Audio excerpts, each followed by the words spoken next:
할렐루야. 오늘 우리에게 주시는 하나님의 말씀은 창세기 29장 31절부터 35절까지의 말씀입니다. 창세기 29장 31절부터 35절까지의 말씀, 저와 여러분이 함께 교독하도록 하겠습니다. 여호와께서 레아가 사랑받지 못함을 보시고 그의 태를 여셨으나 라헬은 자녀가 없었더라. 레아가 임신하여 아들을 낳고 그 이름을 르우벤이라 하여 이르되 여호와께서 나의 괴로움을 돌보셨으니 이제는 내 남편이 나를 사랑하리로다 하였더라. 그가 다시 임신하여 아들을 낳고 이르되 여호와께서 내가 사랑받지 못함을 들으셨으므로 내게 이 아들도 주셨도다 하고 그의 이름을 시므온이라 하였으며, 그가 또 임신하여 아들을 낳고 이르되 내가 그에게 새 아들을 낳았으니 내 남편이 지금부터 나와 연합하리로다 하고 그의 이름을 레위라 하였으며. 35절 함께 읽습니다. 그가 또 임신하여 아들을 낳고 이르되 내가 이제는 여호와를 찬송하리로다 하고 이로 말미암아 그가 그의 이름을 유다라 하였고 그의 출산이 멈추었더라. 아멘. 네, 우리는 지금 야곱의 이야기를 계속해서 살펴보고 있습니다. 야곱 이야기는 성경 전체에 수많은 이야기들이 있지만 그 많은 이야기들 속에서도 특별히 우리의 관심과 주목을 받고 있고 또 읽을 때마다 공부할 때마다 우리에게 새로운 영감과 깨달음과 계시를 주는 특별한 이야기라고 아니할 수가 없습니다. 제가 주보 안에 도표 하나를 넣어두었습니다. 여러분 주보를 펼쳐보시고요. 성경 말씀 본문 밑에 야곱의 사이클이라고 하는 도표가 하나 있습니다. 야곱 이야기 전체를 이 도표 안에 정리해 놓은 것인데요. 여기 보면 아주 재미있는 특징이 있죠. A로부터 시작해서 G까지 갔던 이 이야기의 구조가 G-에서 A-까지 다시 이어지면서 끝이 나고 있습니다. 그리고 A와 A-, B와 B-, C와 C- 이렇게 각각이 연결되어 있는 주제로 구성되어 있습니다. 예를 들어서 B는 세상 속에서 이웃과의 관계라면 B-는 또다시 세상 속에서 이웃과의 관계, C는 빼앗은 축복, C-는 돌려준 축복, 이렇게 다 연결이 되어 있어요. 여러분들이 야곱 이야기가 끝나는 때까지 한번 야곱 이야기 전체를 이 도표를 보면서 한번 같이 살펴보시면 성경이 이렇게 기가 막힌 구조로 되어 있구나. 그냥 적당히 이야기를 서술한 게 아니고 하나님께서 성령의 감동으로 이렇게 정교하게 치밀하게 이 안에서 우리가 특별한 가르침을 얻을 수 있도록 배치해 놓으신 것이구나 하는 것을 깨달을 수 있을 것입니다. 특별히 성경에는 이런 형태가 많습니다. A로부터 시작해서 A-로 끝이 나면서 그 사이에 중간에 결론적인 가장 중요한 주제를 다루는 이런 형태를 컨센트릭 폼이다. 우리 한글로는 동시먼족 구조다 이렇게 이야기를 하는데 이 컨센트릭 폼이 성경에 자주 등장하는 것을 보게 되고 그럴 때 우리가 주목해야 될 것은 그러면 그 한가운데 무엇이 다루어지고 있는가? 그것이 성경의 기자가 여러분들이 가장 주목해서 보기를 원하는 그런 주제가 거기에 담겨 있을 수 있습니다. 자, 그렇다면 한가운데 G가 있고 G-가 있는데 G는 어떤 이야기죠? 네, 오늘부터 시작되는 자녀들을 낳는 이야기입니다. 그리고 G-는요? 네, 가축대를 낳는 이야기입니다. 공통점이 있죠? 뭐죠? 네, 낳는 거죠. 네, 번성하는 것이죠. 생육하고 번성하는. 그런데 하나님께서 야곱을 부르실 때 너로 큰 민족을 이루겠다고 하셨지 않습니까? 그리고 야곱의 이야기는 사실 야곱 개인의 이야기가 아니라 민족의 이야기입니다. 그래서 태중에서 두 민족이 서로 싸우고 있다고 어머니 리브가가 뱃속에서 아이들이 하도 싸우니까 너무 걱정이 돼가지고 하나님께 나아가서 물어봤을 때 네 태중에 두 민족이 서로 싸우고 있다. 이것은 한 개인의 이야기가 아니고 민족의 이야기다 하는 것을 이미 우리에게 알려주셨죠. 그리고 그 민족을 이루기 위해서는 자녀들을 낳아야죠. 그래서 이 자녀들을 낳는 이야기와 가축대를 낳는 이야기. 사실 성경에는 자녀들도 가축대도 다 똑같은 것을 상징하고 있는데 바로 하나님의 백성입니다. 더 나아가서 그것은 하나님께서 택하신 백성 이스라엘이라는 한 민족의 이야기이고, 이 민족이 어떻게 형성되어 가고 있으며 이 민족이 하나님으로부터 받은 사명은 무엇이며 이 민족은 앞으로 어떤 존재가 되어야 되는지를 우리에게 가르쳐주는 이야기라고 할 수 있습니다. 그래서 이 지와 지 다시가 다 낳는 이야기라고 하는 것은 하나님의 백성은 어떻게 만들어지는가, 하나님의 공동체는 어떻게 형성되어 가는가 하는 것을 우리에게 보여주는 것이고요. 그런데 놀라운 사실은 바로 그 하나님의 백성 이스라엘을 만들어가는 과정 가운데 가장 중요하게 쓰임을 받는, 그렇게 하나님으로부터 부름받고 선택받은 사람이 형 에서가 아니고 야곱이라고 하는 것입니다.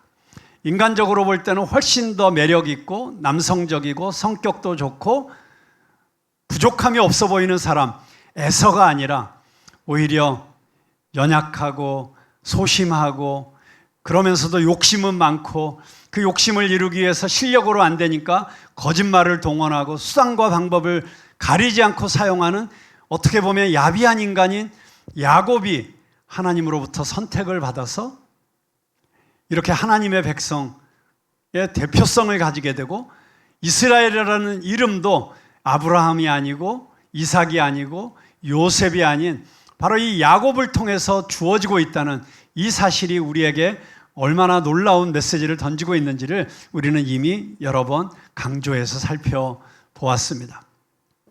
자, 오늘 저는 여러분들과 함께 이 이야기의 시작점에서 하나님으로부터 주어진 말씀이 바로 이 이야기의 아주 본질을 꿰뚫고 있는 이야기라는 생각을 가지고 여러분들에게 소개하려고 하는데, 바로 창세기 25장 27절의 말씀입니다. 이 아이들이 자라나서 이제 어느 정도 성인이 되었을 때 이 두 아들에 대해서 성경은 이렇게 묘사하고 있습니다. 25장 27절 한번 같이 읽어보겠습니다. 시작. 에서는 익숙한 사냥꾼이었으므로 들사람이 되고 야곱은 조용한 사람이었으므로 장막에 거주하니. 자, 여기 보니까 벌써 에서는 익숙한 사냥꾼이었다. 익숙한 사냥꾼이 되려면 체격도 좋아야 되고, 그리고 건강해야 되고, 그리고 아주 탁월한 스킬도 가지고 있어야 되는, 네, 그런 사람이죠. 에서는 그런 사람이었어요. 그런데 반면에 야곱은 조용한 사람이어서 장막에 거주했다. 에서는 에서는 사냥꾼이어서 들사람이 되었다. 자, 에서는 야정군 사령관 같은 그런 모습이었어요. 근데 요셉은 좀 유약해 보이는 그런 느낌을 주고 있습니다. 근데 여기 조용한 사람이었다라고 하는 이 단어가 영어 성경에 보면 quiet, 조용했다, 또는 plain, 소박했다, 심플한 사람이었다, 또는 gentle, 부드러운 사람이었다, 뭐 이렇게 영어 단어로도 되게 비슷하게 번역이 되어 있습니다. 그런데 원래 히브리어 성경에 보면 이 조용한 사람이라는 이 표현이 이쉬탐이라고 기록이 되어 있어요. 이쉬라고 하는 건 히브리어로 사람이라는 뜻도 되고 남자라는 뜻도 됩니다. 여자는 이시아예요. 그래서 이시와 이시아라고 하는 결혼식 축가가 요즘 우리 젊은이들 사이에서 많이 유행하고 있죠. 자, 이시, 사람, 탐. 어떤 사람? 탐이라는 단어는 히브리어로 조용한이라는 뜻도 있지만, 그러나 원래의 뜻은 온전한이라는 뜻이 있어요. 성숙한, 온전한. 그래서 욥기에 보면 욥이 온전한 사람이었다, 이런 표현이 등장하거든요. 그때 사용된 단어가 이 탐이라는 단어예요. 온전한 사람이었다. 자, 하나님께서 하나님의 백성 이스라엘을 만들어가기 위해서 선택한 사람이 야곱이었는데, 야곱은 이쉬탐이었다. 온전한 사람이었다. 근데 여러분, 야곱이 온전한 사람이었습니까? 여러분 보시기에 온전하다는 말이 어울립니까? 아니었죠. 나중에는 그렇게 변해갔을지 몰라도 지금은 너무나도 문제가 많은 사람이었어요. 그런데 왜 이쉬탐이라고 했을까? 그러니까 성경의 번역자들도 야곱을 온전한 사람이었기에 장막에 거주했다. 이렇게 번역하려니까 안 어울리는 거예요. 그래서 조용한 사람이었다. 이렇게 번역한 거거든요. 자, 근데 우리가 여기서 한 가지 중요한 깨달음을 얻어야 되는 것입니다. 여기 보니까 에서는 익숙한 사냥꾼이었다. 에서는 사냥꾼. 에서의 직업이죠, 사냥꾼이. 그러면 당연히 대꾸를 이루려면, 라임을 맞추려면 어떻게 해야 됩니까? 에서는 사냥꾼, 야곱은 요리사, 아니면 야곱은 건축가, 이렇게 직업을 얘기해야 되잖아요. 그런데 직업을 얘기하지 않고 성품을 얘기하고 있어요. 조용한 사람이었다. 원래 뜻대로 하면 온전한 사람이었다. 안 어울리잖아요. 안 맞잖아요. 도대체 왜 이런 분리치가 일어났을까? 사실은 여기에 성경 기자의 아주 깊은 뜻이 있는 것입니다. 에서가 사냥꾼이라고 할 때 그것을 직업이라고 하잖아요. 그런데 직업을 말하는 영어 단어가 job이라는 단어가 있죠. job. 근데 job이라고 할 때 그 직업은 먹고 살기 위해서, 생계를 위해서 우리가 하는 일을 job이라고 해요. 그런데 그 직업이 단순히 내가 먹고 살기 위해서가 아니라 내 인생의 가치를 실현하고 특별히 하나님으로부터 받은 소명을 이루기 위해서 하는 일이라면 그것은 job이 아니고 vocation이라고 합니다. vocare라고 하는 라틴어, 부름받다라는 뜻이거든요. 하나님이 부르셔서 그 자리에 놓으신 거예요. 하나님이 어떤 소명을 주신 거예요. 비전을 주신 거예요. 그게 vocation이에요. 그래서 지금 여기서 이 성경의 기자는 야곱과 에서의 vocation을 이야기하고 있는 거예요.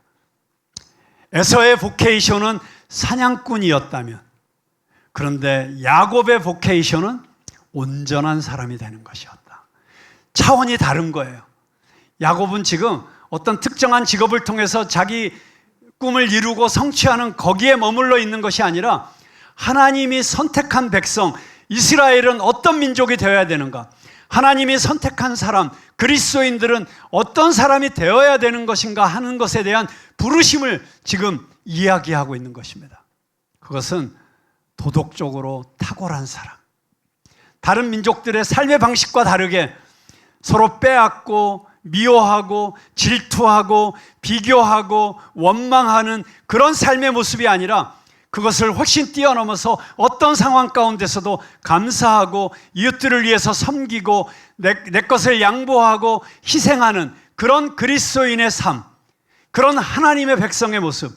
그래서 이삭이 우물을 파다가 계속 양보한 것처럼 그렇게 양보할 줄 알고 희생하는 사람, 내 것을 나누어 줄 줄 아는 사람, 다른 사람들을 사랑하고 용서하고 품어줄 수 있는 사람, 보복하는 사람이 아니라 용서하고 더 큰 울타리를 만들어낼 수 있는 이런 민족이 되고 이런 사람이 되라고 부르신 사람이 바로 야곱이에요.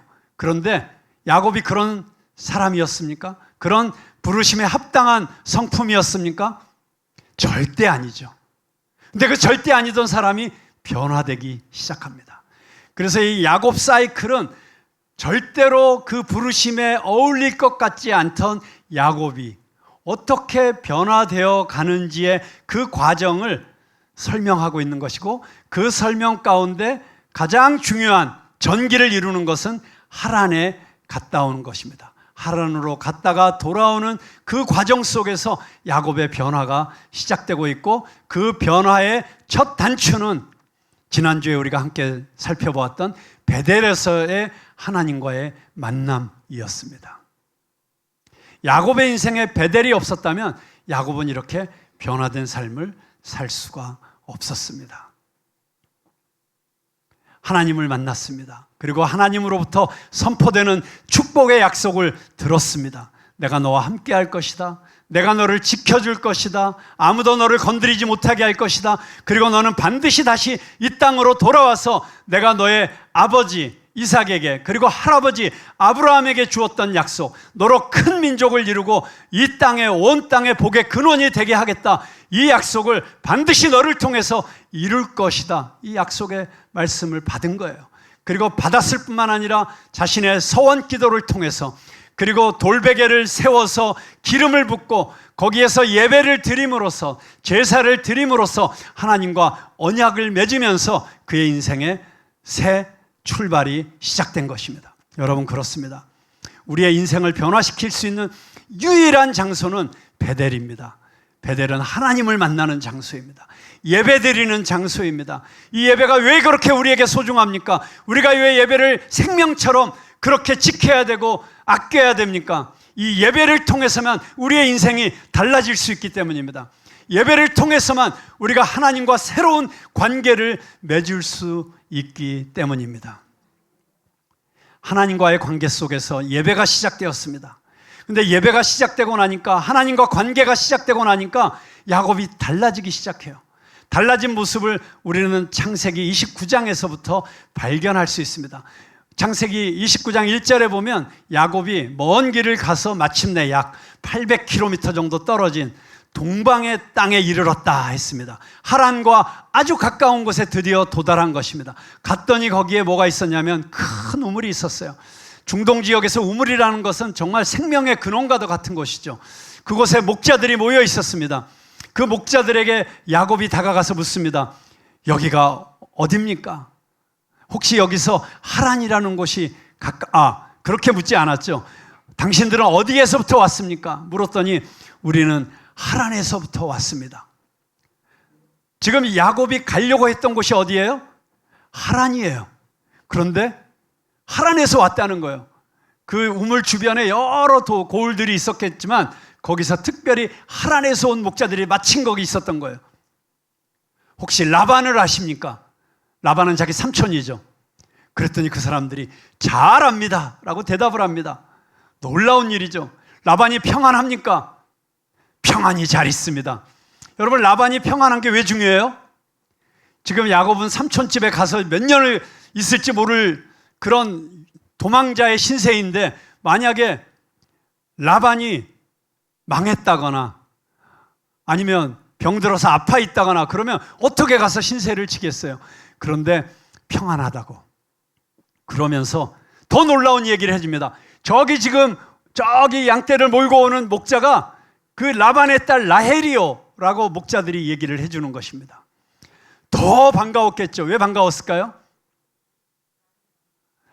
지금 야곱이 하란에 온 것은 첫째는 형의 보복이 무서워서 도망쳐 왔지만, 그가 도망쳐 올 때 아버지 이삭이 야곱을 축복하면서 이렇게 분부를 합니다. 너는 반드시 라반의 딸 중에서 아내를 찾아서 결혼을 해야 된다. 나는 네가 이 가나안 지역 사람들하고 결혼하는 걸 원치 않는다. 너는 반드시 우리 집안 라반의 딸 중에서 결혼을 해야 된다. 그러니까 지금 새로운 사명을 가지고 온 거예요. 단순히 도망자가 아니라 아버지의 명을 받아서 라반의 딸과 결혼을 해서 큰 민족을 이루는 첫 출발을 해야 되는데, 그 첫 시작이 라반의 딸을 만나는 거잖아요. 그런데 세상에 딸이 오고 있어요. 어떻게 이렇게 모든 일이 순조롭게 풀릴 수가 있죠? 몇 개의 우연이 겹치고 있잖아요. 하필이면 목자들이 있는데 하란에서 왔어. 하필이면 삼촌 라반을 잘 아는 목자들이야. 근데 하필이면 그 라반의 딸이 지금 막 오고 있어. 야곱이 머리는 잘 돌아가잖아요. 빨리. 바로 목자들에게 어떤 제안을 합니까? 빨리 물 먹이고 들에 가서 양떼들 좀 풀 좀 먹이라고. 빨리 사라져 달라는 거예요. 왜 그럴까요? 그 딸하고 분위기 있게 만나야죠. 목자들 시끌시끌한데 만나면 분위기가 나오겠어요? 지금 아직 라헬은 보지는 못했어요. 그렇지만 어쨌든 내가 결혼해야 될 사람이라고 생각하니까 그 딸하고 잘 만나고 싶어서 목자들에게 빨리 어디 가서 여기 좀 자리 좀 비켜, 눈치 좀 있으라고 막 이제 이런 분위기였던 거예요. 그런데 문제는 뭐냐? 거기 우물이 큰 우물인데 그 우물을 큰 돌이 막고 있었어요. 그래서 목자들이 보통 어떻게 하냐면 여러 목자가 모였을 때 같이 돌을 옮겨놓고 물을 먹이고 그 다음에 다시 그 돌을 닫아놓고 떠나기 때문에 다 모일 때까지는 그 우물물을 개방을 안 하는 거였어요. 그런데 지금 야곱은 빨리 물 먹이고 가라고 하는데 말을 안 듣는 거예요, 목자들이. 자, 그 상황에서 라헬이 도착을 했습니다. 그러니까 마음이 급했던 야곱이 벌떡 일어나더니 그 무거운 돌을 자기 혼자 들어가지고 옮겨놓고 그리고 라헬의 양떼들에게 자기가 막 물을 먹이는 거예요. 여러분 놀랍지 않습니까? 원래 형 에서는 힘이 좋고 사냥꾼, 야곱은 그냥 유약하고 마마 보이고 집구석에만 있고 별로 힘도 없는 그런 야곱인 줄 알았는데 놀랍게도 지금 어디서 힘이 났는지 이 무거운 돌을 혼자 번쩍 들어서 옮겨놓고 있습니다. 여러분 근데 사실은 이건 굉장히 상징적인 장면이에요. 왜냐하면 성경에서 언제나 우물은 이중적인 의미를 가지고 있는데 여성을 상징하는 게 우물이에요. 그래서 지금 여자를 만날 거다라고 하는 암시가 이미 이 우물가에서 만난다는 거에 주어져 있고 그리고 거기에 무거운 돌이 덮여 있다는 거는 그런데 그 여인을 얻기가 쉽지 않을 거다. 이건 만만치 않은 일이다. 그런데 야곱이 혼자서 그것을 들었다고 하는 것은 물론 라헬을 본 순간 눈이 핑 돌아가지고 어디서 도파민이 쏟아졌는지 옥시토신이 막 뿜어져 나왔는지 힘이 생겼다 이렇게도 볼 수 있겠으나 이 돌을 혼자서 들어 옮겼다고 하는 것은 결국 어려움이 있지만 쉽지 않은 일이지만 라헬을 얻게 될 것이다 하는 게 이 사건 속에 이미 나타나고 있는 것입니다. 그리고 나서 라헬에게 입을 맞춥니다. 쉽지 않은 일이죠. 이건 문화적으로도 가능하지 않은 일이었어요. 왜냐하면 중동 지역에서는 지금도 퍼블릭에서 대중 앞에서 남자와 여자가 입을 맞추지 않습니다. 성경 전체에서 남자가 여자에게 입을 맞추는 유일한 장소가 바로 이 장면이에요. 그것은 얼마나 야곱이 라헬을 보고 반가웠는지 그리고 보자마자 사랑에 빠졌는지를 보여주는 사건이라고 아니할 수가 없습니다. 그 정도로 라헬을 보자마자 물론 자기 친척을 그 먼 길을 갔다 와서 너무 반가웠기 때문이기도 했겠지만 이미 운명적인 사랑에 빠진 것이죠. 그가 사랑에 빠졌다는 사실을 어떻게 알 수 있습니까? 그 뒤에 진행되는 이야기를 보면 알 수 있습니다. 라헬이 아버지에게 달려가서 얘기를 하니까 아버지가 달려와서 야곱을 만납니다. 그리고 너무 반가워서 막 신나게 얘기를 하는데 야곱이 자기 살아왔던 이야기, 지금 왜 집에서 도망 나왔는지 이 이야기를 다 하고 나니까 라반이 야곱에게 하는 기가 막힌 말이 있어요. 너는 참으로 내 고육이로다. 어떤 성경에는 내 혈육이로다 이렇게 되어 있지만 영어 성경에 보면 bone and flesh예요.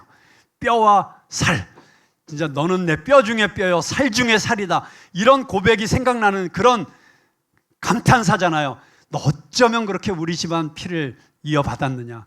거짓말 잘하고 사기 잘 치고 욕심 많고 완전 우리 집안이다. 지금 그런 이야기를 하고 있는 것입니다.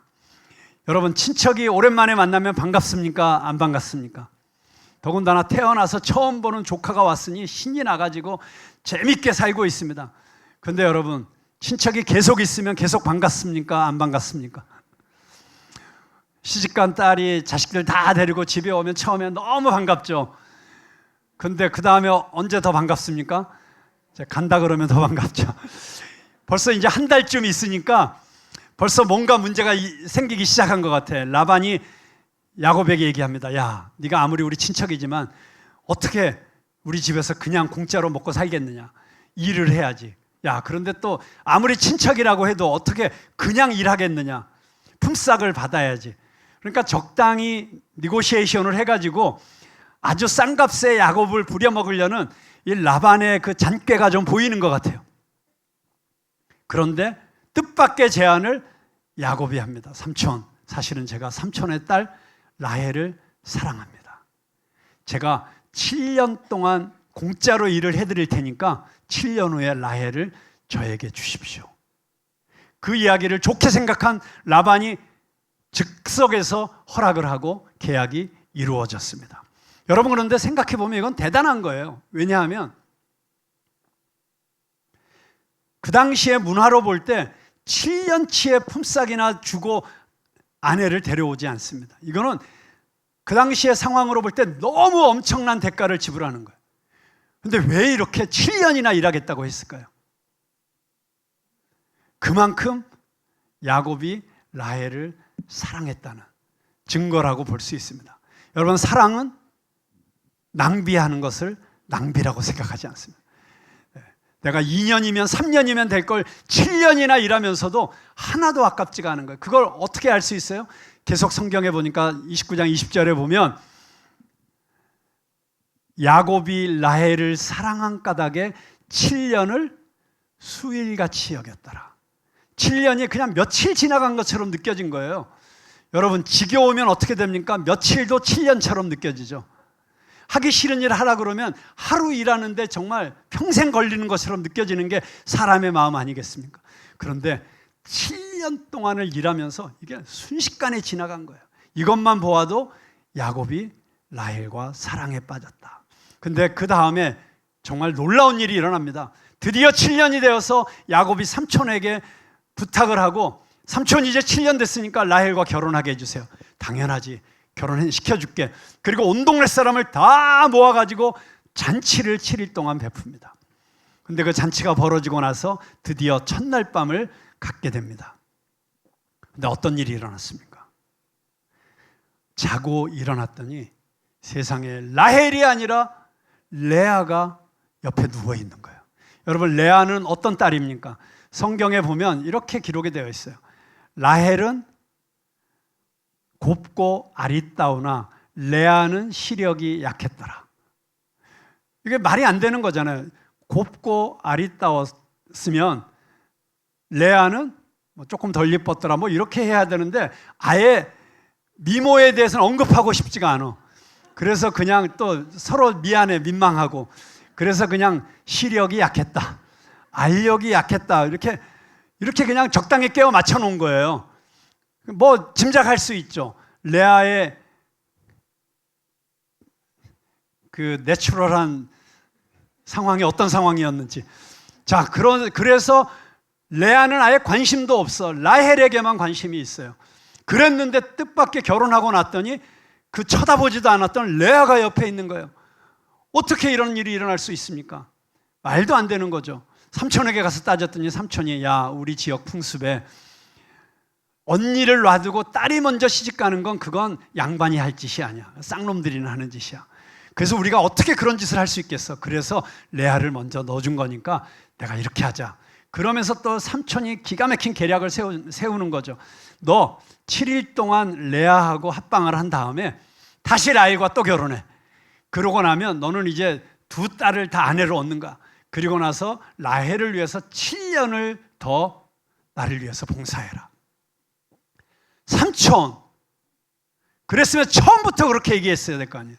그러면 내가 레아를 위해서는 1년, 라헬을 위해서는 6년, 이랬으면 7년 안에 다 끝날 일을 어떻게 더블로 나한테 덮어 씌울 수가 있습니까? 하고 항의할 법도 한데 야곱이 그 제안을 그대로 받아들입니다. 그래서 다시 7일이 지나고 라헬까지 얻고 7년을 더 봉사하게 되었다. 이게 지금 성경의 이야기예요. 여러분, 이걸 보면 참 많은 것을 생각하게 됩니다. 첫째는 야곱이 어떻게 그렇게 하룻밤을 보내면서 라헬과 레아도 구별을 못했을까? 숨소리만 들어도 알 수 있었을 텐데. 물론 여기서 잔치를 벌였다라고 하는 이 단어가 이 히브리어 원어 성경에 보면 마셨다라는 뜻을 가지고 있어요. 그러니까 엄청 술을 마셔서 제정신이 아니었다라고도 생각할 수 있으나, 아무리 그렇다고 해도, 그런데 보세요. 캄캄한 밤중에 보지 못하는 곳에서 자기 일생일대의 사기를 당한 야곱의 모습이 어떤 장면을 생각나게 합니까? 앞을 보지 못한 아버지 이삭을 보지 못한다는 걸 이용해서 속인, 그래서 형이 받아야 될 축복을 가로챈 그 야곱의 그 사건을 떠오르게 하지 않습니까? 갈라디아서 6장 7절에 있는 말씀처럼 뿌린 대로 거둔다, 심는 대로 거둔다는 것. 물론 복음은 그 심는 대로 거두는 그 대가조차도 우리 예수님께서 지불해 주시고 용서해 주셨지만, 그러나 우리의 성품을 만들어가기 위해서는 우리가 받아야 될 대가를 받아야 된다는 것을 성경은 우리에게 보여주고 있습니다. 이 사건을 통해서 야곱은 크게 깨달았을 것입니다. 내가 얼마나 끔찍한 짓을 우리 형에게 했구나. 우리 아버지에게 했구나. 그러면서 자기 자신이 깨어지는 그런 경험을 하지 않았을까 생각을 하게 됩니다. 그러면서 작은 아들로 태어났지만 큰아들의 권리를 그렇게 원했던 야곱이 작은 딸을 원했지만 결국 큰 딸을 얻게 되는 이 기가 막힌 역설적인 패러독스를 통해서 우리는 하나님은 정말 재미있으신 분이다, 이렇게 재미있게 생각하며 볼 수 있으나 야곱 본인의 입장에서는 땅을 치고 통탄할 일이고 어떻게 이런 일이 일어났을까? 앞으로 7년을 더 공짜로 일을 해야 된단 말인가? 이렇게 억울해할 만한 사건이었음에 분명합니다. 그런데 여러분, 사실 야곱보다 더 억울한 사람이 있었어요. 누굴까요? 레아입니다. 여러분, 레아 입장에 대해서 한번 생각을 해보세요. 물론 오늘 일부 예배가 끝난 다음에 일부 때 이 설교를 들었던 우리 성가대원 한 분이 저한테 얘기하셨어요. 제가 생각하기엔 틀림없이 레아도 야곱을 짝사랑했어요. 그러지 않고서야 어떻게 아무리 아버지가 들어가라고 한다고 들어가겠어요.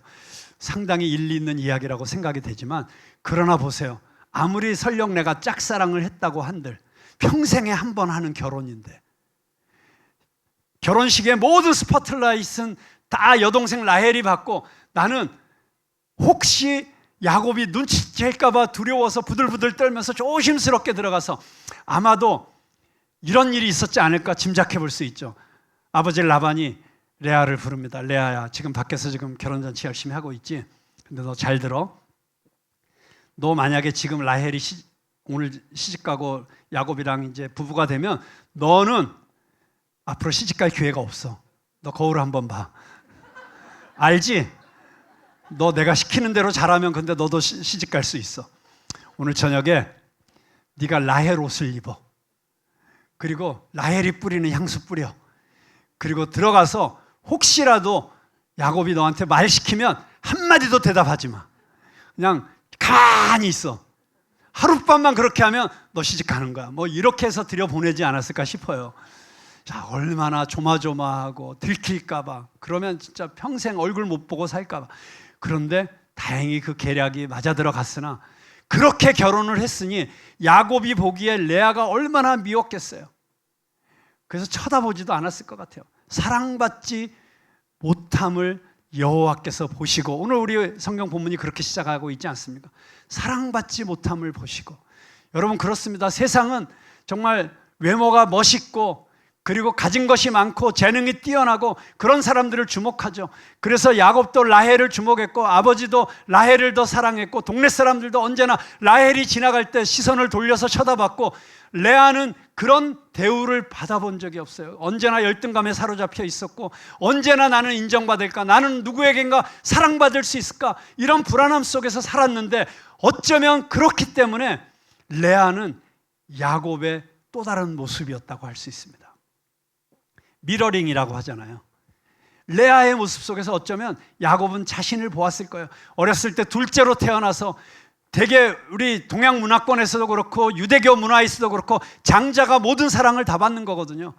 둘째 아들로 태어나서 주목받지도 못했고 별로 기대도 없었고 아버지는 맨날 애서 불러가지고 우리 아들 장하다, 오늘도 사냥 잘해왔네, 맨날 아들하고 큰아들하고만 얘기하고 그러면서 언제나 나는 아버지로부터 인정받을까, 그 형이랑 비교하면서 열등감을 가지고, 형은 힘도 세고 인기도 많은데 완전히 형이 말 타고 지나가면 동네 여자들 다 쳐다보고, 그래서 자기는 그냥 바느질이나 하고 있고, 뭐 이런 삶을 살았던 야곱.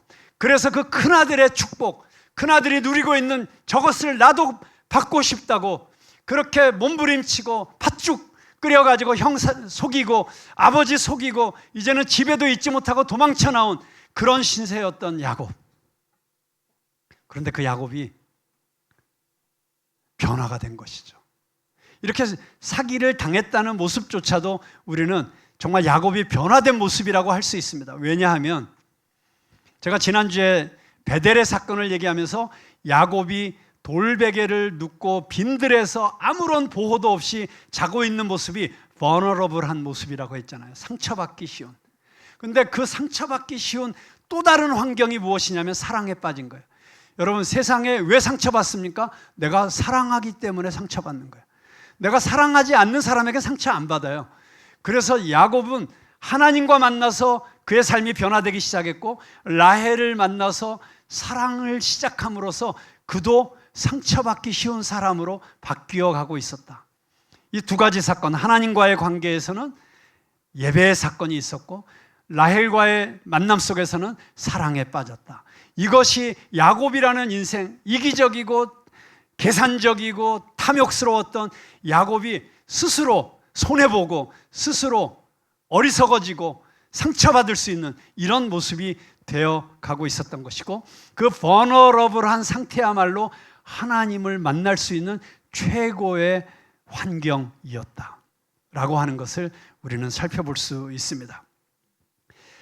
자, 이 야곱이 베델에서 하나님을 만나고 이 목자들을 만나고 이랬던 장면까지는 너무나도 좋은 장면이었어요. 하나님께서 막 밀어주시는 거예요.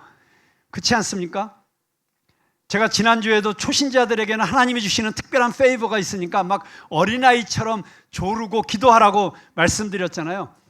그렇습니다. 하나님 만나고 하나님과의 언약 가운데 있을 때 내 힘으로는 어쩔 수 없는 놀라운 일들이 일어나기 시작해요. 풀리기 시작합니다. 새로운 만남이 생기고 만남의 축복도 일어나고, 저는 여러분들에게 그런 축복이 있게 되기를, 이 예배 이후에 그 축복이 일어나게 되기를 주님의 이름으로 축원합니다. 정말 내 힘으로는 어쩔 수 없었던 문제들이 풀려가기 위해서는 하나님의 개입이 있어야 돼요. 하나님의 도우심이 있어야 돼요.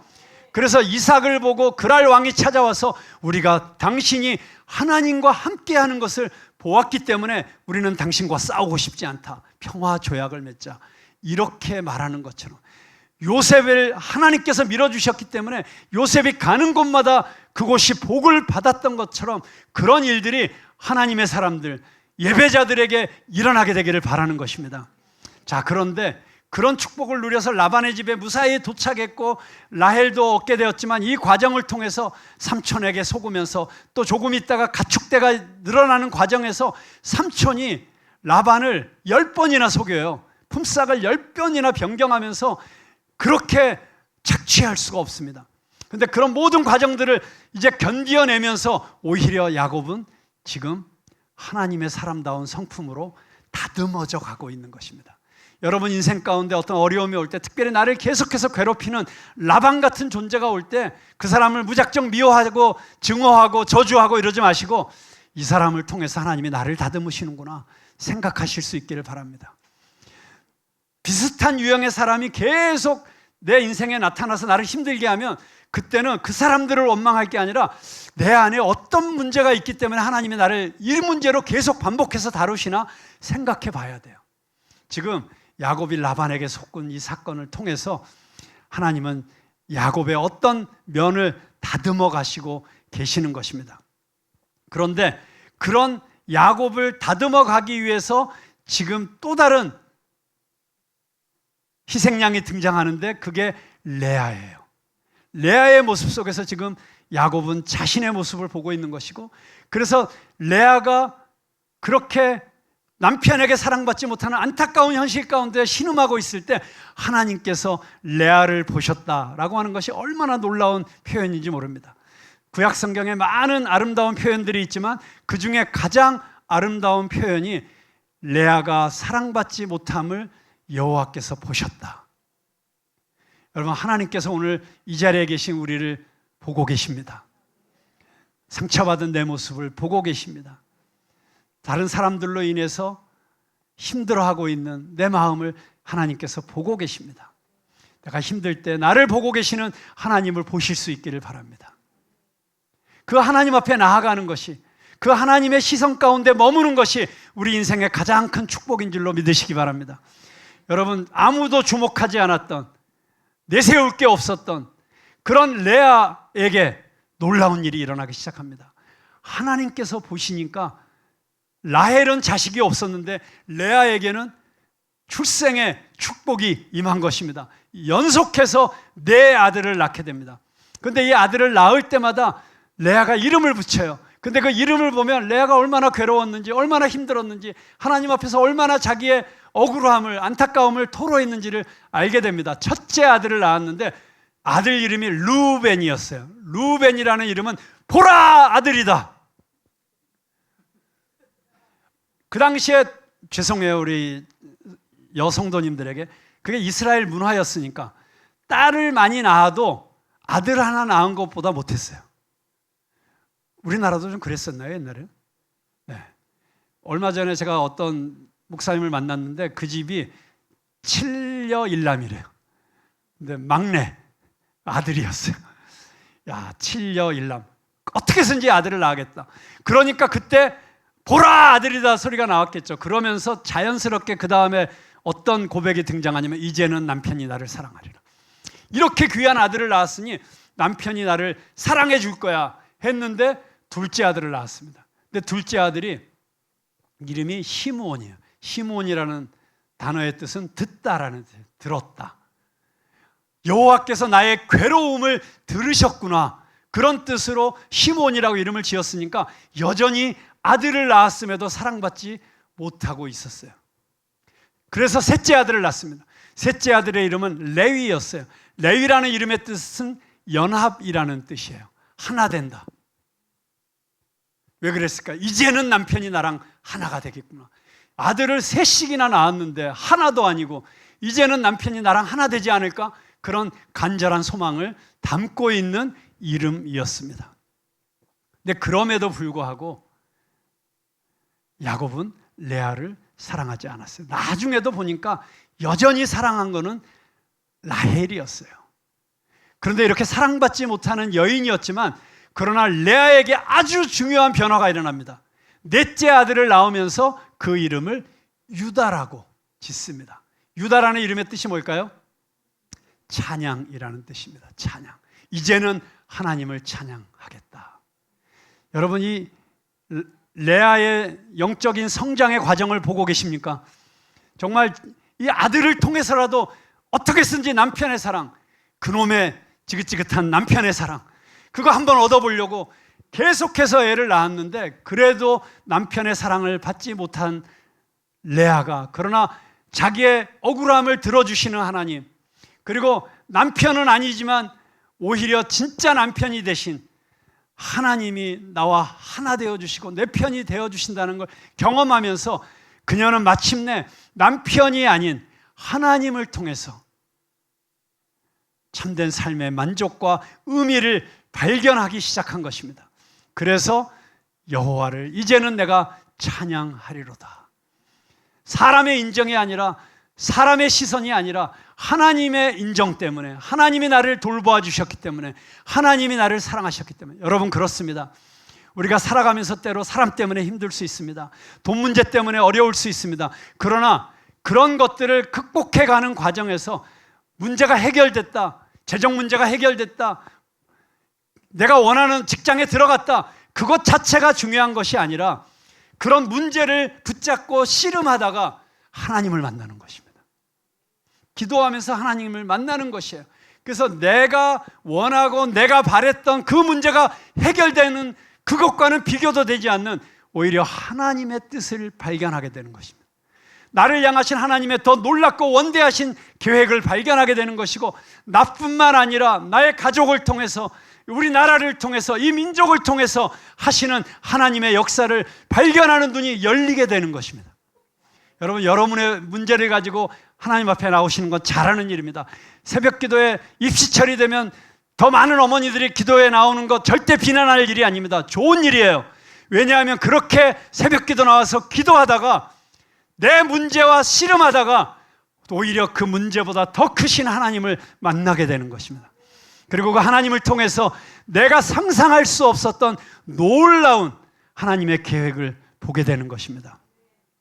야곱은 자기 아내 레아의 이 변화되는 과정을 통해서 야곱도 달라지게 되었을 것이에요. 전에는 내가 아버지 집의 유산을 내가 많이 받는 게 중요했어요. 그런데 그게 문제가 아니고 나를 통해서 하나님이 전 세계 열방을 축복하는 민족을 이루실 것이라는 것을 깨달아가게 되는 것입니다.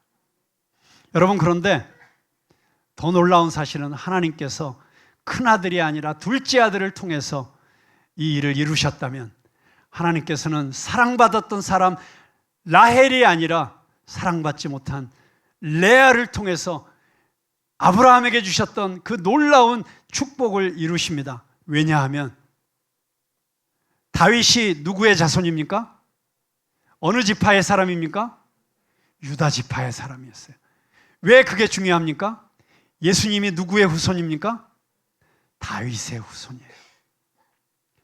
사랑받지 못했던 레아, 그 레아를 통해서 탄생한 유다, 그 유다를 통해서 다윗 왕이 세워지고 다윗 왕의 계보를 통해서 인류의 메시아 되신 예수 그리스도가 우리에게 오셨다는 이 사실이 오늘 우리에게 주시는 이 놀라운 축복의 메시지가 무엇입니까?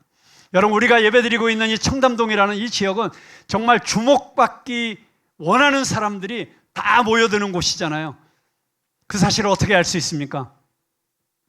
청담동에 가장 많은 병원이 피부과와 성형외과입니다. 카페에 가도 저러고 오고 싶을까 싶은데 붕대 감고 오시는 분들도 꽤 발견하는 이런 지역이 청담동에. 그런가 하면 좋은 차를 사면은 어디에서 소리를 내고 싶습니까? 바로 이 앞에 옛날 맥도날드, 일부러 비가 오는데도 뚜껑을 열고 다니는 뭐 그런 차들을 쉽사리 발견하는 이곳, 정말 대한민국의 모든 욕망이 뭉쳐진 것 같은. 그래서 지난 주일날 설교하셨던, 금요일날 설교하셨던 우리 조은일 교수님은 청담동을 자기가 묵상을 해보니까 뉴욕 맨하탄의 소호 같은 곳이다. 근데 소호랑 교회는 참 어울리지 않는다. 근데 그런 어울리지 않는 곳에 하나님께서 교회를 세워주셨다. 그리고 이 교회를 통해서 야긴과 보아스 같은 두 기둥을 세우시는데, 야긴은 하나님이 친히 세우신다. 여러분, 그렇습니다. 오늘 야곱의 이야기를 통해서 우리가 발견하는 것은 무엇입니까? 임신하지 못하는 레아의 태를 여시고 그에게 아들을 주시고 그 아들을 통해서 유다 지파를 만드시고 다윗 왕을 세우시고 예수 그리스도를 이 땅에 보내주신 하나님께서 친히 일하셨다는 것입니다. 여러분, 하나님의 백성은 하나님이 친히 만드시는 것입니다. 이 자리에 절대 그냥 우연히 와 있는 사람은 없습니다. 내 뜻 때문에 온 것 같지만, 내 친구 때문에 나 여기 끌려와 있는 것 같지만, 그냥 와 있는 사람은 아무도 없습니다. 하나님의 섭리와 계획 가운데 여러분은 들어있는 것입니다. 그리고 하나님께서 가축대를 주실 때도 마찬가지예요. 야곱이 별의별 짓 다 했지만 결국 그 가축들이 야곱이 계약한 대로 점박이 아롱진 것, 줄무늬 있는 것, 그 가축들이 번성하게 만드신 분은 하나님이시라고 성경은 기록하고 있습니다. 여러분, 하나님이 밀어주셔야 되는 거예요.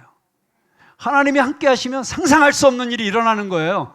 지금 내 생각으로는 계산이 안 나오고 답이 안 나오는데 하나님이 밀어주시면 기가 막힌 일들이 일어날 수 있다는 사실을 아셔야 됩니다. 근데 그런 일들이 언제 일어납니까? 베델에서 하나님을 만나고 사랑할 때, 우리가 사랑 때문에 예수 그리스도를 사랑하고 이웃을 사랑하면서 그렇게 우리가 하나님이 기뻐하시는 삶을 살아가기 시작할 때 이런 놀라운 일들이 일어나게 될 줄로 믿습니다.